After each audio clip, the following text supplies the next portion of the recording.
Selamat datang di channel Alur Donghua. Sebelum menonton, silahkan subscribe, biar Mimin tambah semangat update-nya. Kapal terbang Inky Dragon dengan cepat meninggalkan Eight Desolation Mountain dan terbang ke arah tertentu. Tidak lama setelah meninggalkan Eight Desolation Mountain, Han Li memanggil beberapa boneka spiritual untuk mengendalikan kapal terbang tersebut. Dia juga mengaktifkan beberapa pembatasan penyembunyian dan perlindungan di kapal terbang tersebut. Setelah semuanya diatur dengan baik, dia membawa putih kecil ke ruang rahasia dan memasuki ruang cabang bunga. Begitu Han Li memasuki ruang angkasa, dia membuat segel tangan untuk mengaktifkan formasi cahaya surgawi dan jam matahari langit besar, menyebabkan aliran waktu di dalam ruang berubah. Rasanya sedikit istimewa di sini. Apakah Anda melakukan sesuatu, Tuan? Little White segera merasakan sedikit perubahan dalam kehampaan dan bertanya. Saya baru saja menyiapkan ruang perbedaan waktu. Aliran waktu di sini sekitar 50 kali lebih cepat daripada di luar. Temukan tempat untuk berkultivasi, kata Han Li dengan tenang. Tuan, Anda bahkan dapat menyiapkan ruang ajaib seperti itu. Saya tidak menyangka Anda telah mengembangkan hukum waktu sedemikian rupa. Little White berseru dan kemudian menemukan tempat untuk duduk bersila. Han Li juga menemukan tempat untuk duduk. Dia pertama kali membalik tangannya dan mengeluarkan topeng kuil samsara. Dia memeriksa tugas menemukan item hukum waktu yang telah dia keluarkan sebelumnya. Sayangnya, meski sudah menawarkan reward yang tinggi, tidak ada yang merespon. Juga tidak ada kabar dari Jiao San. Han Li mengerutkan kening dan sedikit kecemasan muncul di matanya. Dia sedikit mengepalkan tinjunya dan kekosongan di samping tangannya bergetar dan mengeluarkan suara teredam. Sekarang kekuatan fisiknya telah meningkat pesat, dia juga memiliki lampu ajaib waktu di tangannya dan formasi pedang tiada taraf seperti formasi pedang surgawi, kekuatannya tidak bisa dikatakan lemah. Namun, masih ada batasan besar di depannya, dan itulah kultivasinya, yang saat ini masih berada di puncak alam Dewa Tai. Selama dia tidak bisa maju ke alam Zenith Heaven, kekuatannya akan selalu terbatas dan dia tidak akan bisa meningkatkan sepenuhnya. Mata Han Li tiba-tiba terfokus pada pesan yang muncul di antarmuka perdagangan.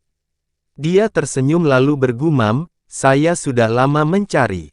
Saya tidak menyangka akhirnya mendapatkan petunjuk setelah sekian lama mencari.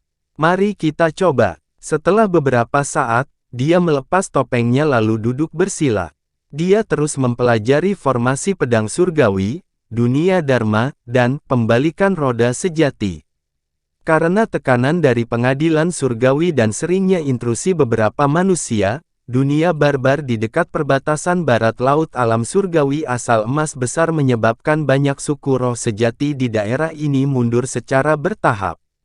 Hanya berbagai binatang buas dengan sedikit kecerdasan yang tersisa di sini.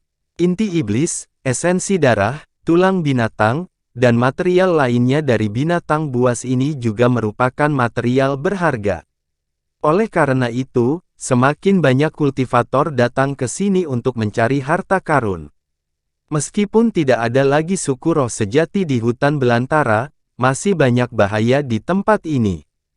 Tak perlu dikatakan lagi, ada berbagai macam binatang buas, dan energi spiritual langit dan bumi yang kacau terkadang membentuk berbagai bahaya alam. Bahkan jika seorang kultivator Dewa Tai atau Zenith Heaven memasuki tempat ini, mereka juga akan mati.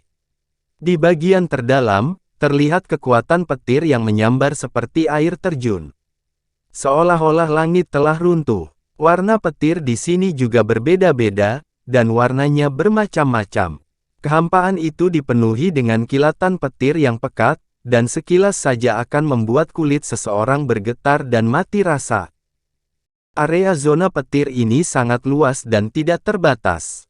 Tidak diketahui berapa puluh ribu kilometer jarak yang ditempuhnya. Daerah ini dikenal sebagai wilayah lima cahaya dan petir, dan merupakan penghalang alami yang terkenal di dekat domain abadi Grand Golden Origin.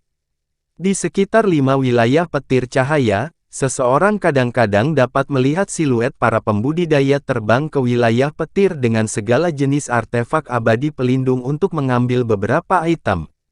Meskipun wilayah guntur pentagram adalah tempat yang berbahaya, kekuatan guntur dan kilat yang sangat kaya di sini juga akan menghasilkan segala jenis material yang berhubungan dengan petir. Zona bahaya sebenarnya mengacu pada kedalaman wilayah 5 guntur ringan. Pinggirannya tidak terlalu berbahaya, dan kekuatan petir yang jatuh di sini tidak terlalu kuat. Selama seseorang berhati-hati dan beruntung, tidak akan ada bahaya apapun bagi kehidupan mereka. Tentu lain ceritanya jika dia kurang beruntung. Di suatu tempat di pinggiran wilayah 5 cahaya dan petir, 2 pria dan 1 wanita berdiri saling membelakangi. Di sekitar mereka bertiga terdapat puluhan ular ungu yang panjangnya ratusan kaki. Tubuh mereka terbuat dari petir ungu, dan memuntahkan sambaran petir tebal dari mulutnya, membentuk jaring petir raksasa yang menyatukan mereka bertiga. Ketiganya tidak lemah. Salah satunya adalah seorang lelaki tua berjubah abu-abu yang telah mencapai tahap keabadian emas. Pria jelek lainnya yang mengenakan baju besi hitam dan wanita muda berbaju merah juga berada di tahap dewa emas tingkat menengah. Artefak abadi yang mereka gunakan juga cukup indah. Namun, serangan ular petir ungu di sekitar mereka terlalu kuat. Jika bukan karena fakta bahwa mereka bertiga telah mengembangkan teknik serangan gabungan yang menghubungkan kekuatan spiritual abadi mereka, pertahanan mereka akan hancur dan mereka akan mati. Brengsek, mengapa ada begitu banyak binatang petir di pinggiran? Pria jelek berbaju besi hitam mencoba yang terbaik untuk mengaktifkan tongkat tebal penakluk iblis berwarna ungu, membentuk lapisan bayangan tongkat, nyaris tidak menahan sambaran petir yang datang. Selain amukan petir di 5 wilayah petir cahaya, ada bahaya lain, yaitu binatang petir yang lahir di wilayah petir. Binatang petir di sini terbentuk dari esensi petir dari 5 wilayah petir cahaya. Mereka sangat kuat, tapi mereka biasanya tinggal di kedalaman wilayah petir dan jarang keluar. Rekan Daois Zhao, apa gunanya mengeluh dalam situasi ini? Peri Miao, kamu masih memiliki Meridian Fire Bat, kan? Gunakan dengan cepat untuk memecahkan jaring petir. Kami akan bertarung untuk terakhir kalinya. Jika kita menunda lebih lama lagi, kita semua akan benar-benar mati di sini. Orang tua berjubah abu-abu itu berkeringat deras saat dia mengaktifkan artefak abadi kuali emas. Sinar cahaya keemasan terbang keluar dari kuali untuk melindungi tubuhnya. Di saat yang sama, dia berteriak kepada wanita muda berbaju merah. Hanya ada satu manik api meridian yang tersisa. Kita sudah mencobanya sebelumnya, tapi meskipun manik itu bisa mematahkan jaring petir dan membiarkan kita melarikan diri untuk sementara, manik itu tidak bisa melukai ular petir ini. Mereka jauh lebih cepat dari kita, jadi kita menang pada akhirnya tidak bisa melarikan diri. Wanita muda berbaju merah berkata dengan ragu-ragu. 3 spanduk api merah melayang di atas kepalanya, menyemburkan api berbentuk naga untuk menghalangi petir yang datang.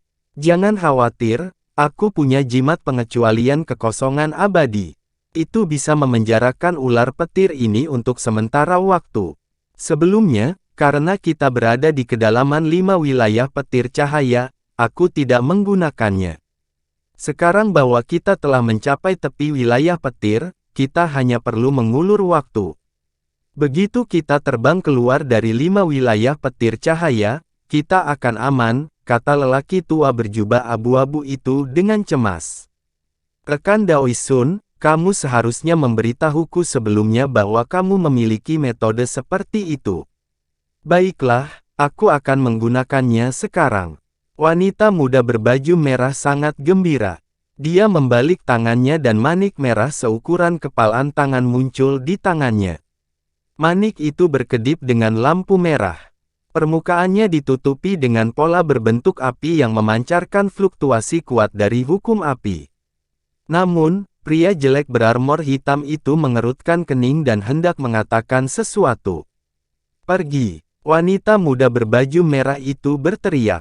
Manik merah tua itu berubah menjadi seberkas cahaya merah dan ditembakkan untuk menyerang jaring petir ungu.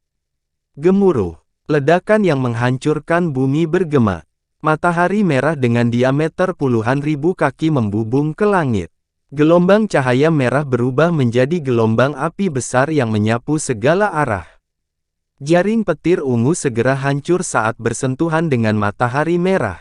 Dua ular petir di dekatnya juga dilalap gelombang api merah. Namun, ular petir lainnya tidak mundur ketakutan. Sebaliknya, mereka dengan marah menerkam ketiga orang itu. Orang tua berjubah abu-abu itu membalik tangannya dan mengeluarkan jimat putih. Itu diukir dengan pola roh perak. Itu tampak sangat misterius. Dia membuka mulutnya dan mengeluarkan seteguk esensi darah. Itu melintas ke jimat putih dan menghancurkannya. Jimat itu segera berubah menjadi bola cahaya perak. Itu melintas dan menghilang ke dalam kehampaan. Kekosongan di sekitar beberapa puluh mil segera mengeluarkan suara, "Weng!" Benang cahaya perak yang tak terhitung jumlahnya melesat keluar dan dengan kuat menjerat ular petir itu. Ular petir itu seperti serangga yang jatuh ke jaring laba-laba. Mereka tidak bisa bergerak sama sekali. Namun, pria jelek berbaju hitam dan wanita berjubah merah juga terjerat oleh benang cahaya emas. Mereka dipenjarakan di tempat yang sama. Hanya tubuh lelaki tua berjubah abu-abu yang diselimuti lapisan cahaya perak. Benang perak menembus lelaki tua itu segera setelah menyentuhnya. Sepertinya lelaki tua itu telah berubah menjadi hantu. Sun Zhongshan. Apa yang Anda maksud dengan ini? Pria jelek berbaju hitam dan wanita berjubah merah sangat marah saat melihat ini. Rekan-rekan Daois, jimat abadi terlarang kekosongan ini akan memenjarakan semua orang di sekitarnya kecuali orang yang menggunakannya. Saya tidak bisa berbuat apa-apa. Saya hanya bisa meminta maaf kepada kalian berdua. Wajah lelaki tua berjubah abu-abu itu memancarkan ekspresi minta maaf. Dia menangkupkan tangannya ke arah dua orang itu. Kemudian, sosoknya berubah menjadi pelangi perak panjang. Dia bahkan tidak menoleh ke belakang saat dia terbang ke kejauhan. Dia menghilang ke cakrawala yang jauh dalam sekejap mata. Mata pria jelek berbaju hitam dan wanita berjubah merah hampir menyemburkan api. Namun, mereka hanya bisa tak berdaya menyaksikan lelaki tua berjubah abu-abu itu melarikan diri ke kejauhan. Tiba-tiba, ular petir mengeluarkan raungan marah dan meronta sekuat tenaga. Benang cahaya perak tiba-tiba bergetar berulang kali. Sepertinya mereka akan pecah. Pria jelek berbaju hitam dan wanita berjubah merah melihat pemandangan ini. Mereka tidak peduli dengan kebencian mereka. Mereka buru-buru berjuang sekuat tenaga. Mereka berharap bisa melepaskan diri selangkah lebih awal dari ular petir. Mungkin, mereka punya peluang untuk bertahan hidup.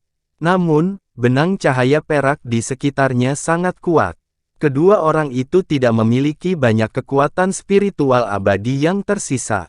Betapapun kerasnya mereka berjuang, mereka tidak punya harapan untuk membebaskan diri.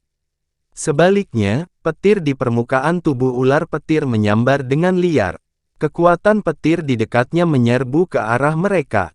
Semakin banyak mereka bertarung, mereka menjadi semakin ganas. Benang cahaya perak di dekatnya putus satu demi satu. Mereka akan membebaskan diri. Kulit pria jelek berbaju hitam dan wanita berjubah merah berubah. Ekspresi putus asa muncul di mata mereka. Namun, pada saat ini, suara keras yang mengguncang bumi tiba-tiba datang dari dalam wilayah guntur. Itu melonjak ke langit, langsung menuju surga ke-9. Gemuruh guntur di wilayah guntur cahaya hitam tidak dapat menahannya. Suara keras itu berubah menjadi peluit pedang yang menggemparkan bumi. Samar-samar orang bisa melihat 72 cahaya pedang emas muncul dari kedalaman wilayah guntur. Mereka tampak seperti 72 naga terbang di petir. Setiap cahaya pedang memancarkan niat pedang yang sangat kuat dan fluktuasi hukum petir. Kemanapun mereka terbang, petir akan langsung ditelan oleh cahaya pedang. Meskipun 72 lampu pedang itu masih sangat jauh dari pria jelek berbaju hitam dan wanita berjubah merah. Mereka berada ribuan mil jauhnya. Selain itu, mereka dipisahkan oleh sambaran petir yang tak terhitung jumlahnya.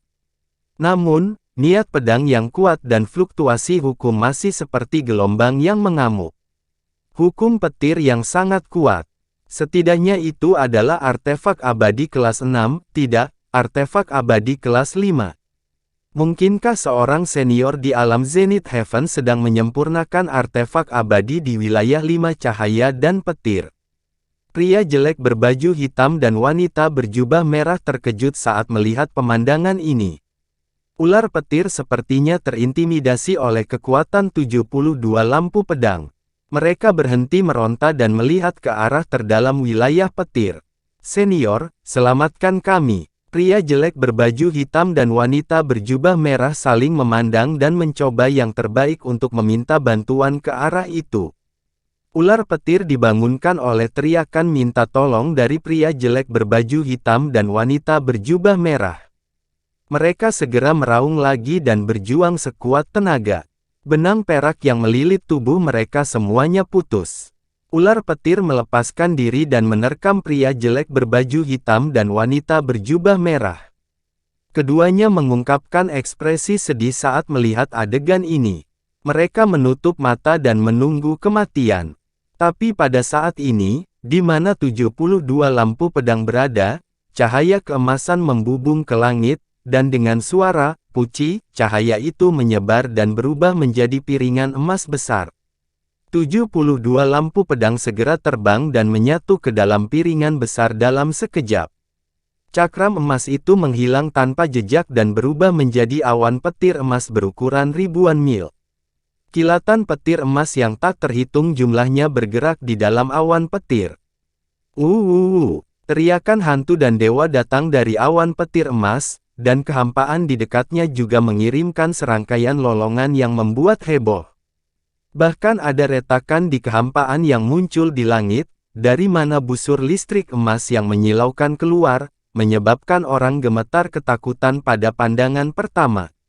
Kekuatan melahap yang sangat kuat meletus dari awan petir emas, menyebar ke segala arah. Kemanapun ia melewatinya, ruangan itu akan bergetar. Segala sesuatu di sekitar puluhan ribu mil segera terbang menuju petir emas. Pria jelek berbaju hitam dan wanita berjubah merah, serta ular petir, terpengaruh oleh kekuatan isap ini. Mereka tidak punya cara untuk melawan dan semua tersedot ke dalam awan petir emas. Mata pria jelek berbaju hitam dan wanita berjubah merah kabur. Mereka hanya merasakan pemandangan di sekitarnya berubah drastis. Kemudian, mereka muncul di ruang emas. Lingkungan di ruang emas ini kacau, seolah-olah terjadi sebelum dunia diciptakan. Terlebih lagi, itu tidak terbatas, tanpa akhir yang terlihat. Yang mengejutkan, banyak sambaran petir emas yang sangat tebal dan besar berada di langit di atas ruang emas. Mereka berbentuk kristal dan mempesona, dan mereka dengan cepat bergerak saat mereka secara samar membentuk banyak formasi besar petir. Selain itu, bahkan ada banyak dewa petir tangguh yang samar-samar terlihat di dalamnya. Tekanan mengerikan yang tampaknya mampu memusnahkan segala sesuatu yang bercampur dengan fluktuasi hukum guntur dan petir merembes keluar dari udara dan menekan ke bawah. Pria jelek berbaju hitam dan benang keperakan wanita berjubah merah telah hancur dan tersebar ketika mereka tersedot ke dalam badai petir. Mereka telah mendapatkan kembali kebebasannya. Namun, ketika mereka diselimuti oleh tekanan yang dipancarkan oleh petir, mereka berdua merasa seolah-olah ada gunung besar yang menekan mereka, membuat mereka tidak bisa bergerak sama sekali. Pada saat ini, ular petir berada di dekat mereka berdua, tetapi tidak dapat bergerak sama sekali. Namun, kecerdasan binatang petir ini tidak terlalu tinggi. Jadi, mereka langsung ingin melakukan serangan balik begitu mereka tertindas. Mereka membuka mulut dan menyemburkan sambaran petir ungu ke arah petir emas di udara. Namun, sambaran petir ungu itu seperti lembu tanah liat yang memasuki laut, tapi tidak memberikan pengaruh sedikit pun. Petir emas di udara berkedip-kedip, dan selusin petir emas setebal lengan jatuh. Kecepatannya beberapa kali lebih cepat dari sambaran petir ungu, dan menghantam kepala ular petir dalam sekejap. Kepala selusin ular petir yang kuat meledak dengan ledakan seperti telur. Busur petir emas menyebar ke tubuh ular petir tanpa kepala. Kemudian, tubuh ular petir itu meledak inci demi inci, dan berubah menjadi bola petir kecil. Kemudian, mereka tersedot ke dalam awan petir emas. Pria jelek berbaju hitam dan wanita berjubah merah tercengang saat melihat pemandangan ini. Mereka baru pulih setelah sekian lama. Ini adalah petir ilahi Dutian dari 36 kilat surgawi. Dikabarkan bahwa teknik petir ini memiliki kekuatan penghancur terkuat di antara 36 petir surgawi. Itu cukup untuk menghancurkan segalanya. Senior manakah yang mengembangkan hukum petir yang telah melepaskan kemampuan ilahi yang tiada taranya ini? Pria jelek berbaju hitam itu melihat sekeliling dan bertanya dengan heran. Pria jelek berbaju hitam juga mengembangkan hukum petir. Apalagi dia berasal dari sekte besar. Jadi, penglihatannya tidak biasa. Namun, dia belum pernah mendengar tentang kemampuan ilahi ruang petir ini. Melihat aura dan kekuatan ruang petir ini, bahkan beberapa kemampuan ilahi agung petir dari sektenya tidak dapat dibandingkan. Wanita berjubah merah itu juga memperlihatkan ekspresi heran di wajahnya saat mendengar ini. Dia kemudian melihat sekeliling. Tiba-tiba, suara teredam terdengar dari atas kepala mereka. Gerbang surgawi emas yang megah muncul di tengah-tengah kilat emas. Itu diukir dengan karakter sihir petir emas. Tekanan yang menyesakkan dan mengerikan menekan dari gerbang emas surgawi. Itu 10 kali lebih kuat daripada tekanan yang dipancarkan oleh petir emas di udara. Pria jelek berbaju hitam dan wanita berjubah merah memuntahkan seteguk darah. Kulit mereka menjadi pucat pasi. Terlebih lagi, tulang-tulang di tubuh mereka mengeluarkan suara retak. Sepertinya akan hancur menjadi bubur karena tekanan yang mengerikan ini. Keduanya penuh kepahitan. Mereka mengira telah bertemu penyelamat mereka. Tapi, sepertinya mereka telah bertemu dengan bintang jahat yang lebih hebat lagi. Tiba-tiba, sosok pria berjubah hijau muncul di udara. Dia membuat isyarat tangan dan melambai. Gerbang surgawi emas bersinar dengan cahaya keemasan. Lalu, dengan cepat menghilang. Ruang emas di dekatnya juga bersinar. Kemudian, ia menghilang ke udara. Ketiga orang itu muncul di 5 wilayah guntur cahaya. Pria jelek berbaju hitam dan wanita berjubah merah menghilangkan tekanan pada tubuh mereka. Kulit mereka menjadi rileks, dan mereka terengah-engah. Pria berjubah hijau itu mengangkat tangannya dan melambai lagi. Awan petir emas di udara berkedip 2 kali. Kemudian, ia dengan cepat menghilang. Itu berubah menjadi 72 pedang terbang emas dan pelat giok segi 8. Kemudian, mereka berputar mengelilingi pria itu. Pria berjubah hijau itu melihat ke arah pedang terbang dan pelat batu giok. Kemudian, sudut mulutnya membentuk senyuman. Dia menjentikkan lengan bajunya dan lampu hijau keluar dari lengan bajunya. Itu melilit pedang terbang dan pelat giok. Kemudian, dia muncul di depan pria jelek berbaju hitam dan wanita berjubah merah. Apakah kalian berdua adalah kultivator dari alam abadi asal emas besar? Pria berjubah hijau itu bertanya. Ya, saya Zhao Sanlei. Saya adalah murid dari Sekte Cakrawala Ilahi. Ini adalah Peri Miao. Dia adalah seorang kultivator Dewa Emas. Terima kasih telah menyelamatkan hidup kami. Bolehkah saya mengetahui nama Anda? Pria jelek berbaju hitam bertanya dengan hormat ketika dia merasakan aura Han Li tidak terduga. Wanita berjubah merah itu juga membungkuk pada Han Li dengan ekspresi hormat. Nama keluargaku adalah Si. Kalian tidak perlu mengetahui namaku. Apakah kalian berdua memiliki peta alam abadi asal emas besar? Mata pria berjubah hijau itu berbinar. Pria berjubah hijau itu adalah Han Li. Dia berangkat dari 8 Gunung Desolate. Setelah menemukan beberapa petunjuk di sepanjang perjalanan, dia akhirnya tiba di wilayah petir pentagram setelah lebih dari 20 tahun. Senior, apakah kamu akan pergi ke domain abadi asal emas utama? Saya telah lama tinggal di domain abadi asal emas utama. Saya sangat akrab dengan tempat-tempat itu. Saya bisa memimpin jalan untuk Anda, kata Zhao Sanlei dengan sedikit antisipasi di matanya. Daerah petir pentagram sangat berbahaya. Karena kultivasimu tidak cukup kuat, kamu harus segera pergi, kata Han Li dengan tenang. Wajah Zhao Sanlei menunjukkan sedikit kekecewaan saat mendengar itu. Dia berpura-pura memimpin jalan bagi Han Li. Niat sebenarnya adalah mengundangnya ke Sekte Shen Xiao. Sekte Shen Xiao mahir dalam hukum petir. Jika dia bisa mengundang Han Li ke sekte tersebut, itu akan menjadi kontribusi yang besar. Sayangnya, segalanya tidak berjalan sesuai keinginannya. Sebelum dia bisa mengatakan apapun, dia ditolak oleh Han Li. Senior, kamu benar. Aku terlalu impulsif. Kita berdua akan pergi sekarang. Jika Anda memerlukan bantuan, Anda dapat mencari saya di Sekte Shen Xiao. Zhao Sanlei membungkuk pada Han Li dan segera pergi bersama wanita berbaju merah, terbang keluar dari wilayah petir pentagram. Namun saat itu, pemandangan di depan mereka berdua berubah dengan cepat.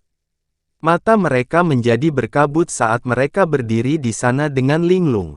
Han Li menarik tangannya dan mendarat di depan mereka berdua. Dia meletakkan kedua tangannya di glabella mereka, dan jari-jarinya berkedip dengan cahaya kristal. Setelah beberapa saat, ekspresinya sedikit rileks. Han Li baru saja menggunakan teknik rahasia untuk memeriksa ingatan keduanya. Dia tidak merasa keduanya telah mengenali identitasnya dan berencana melaporkannya ke pengadilan surgawi.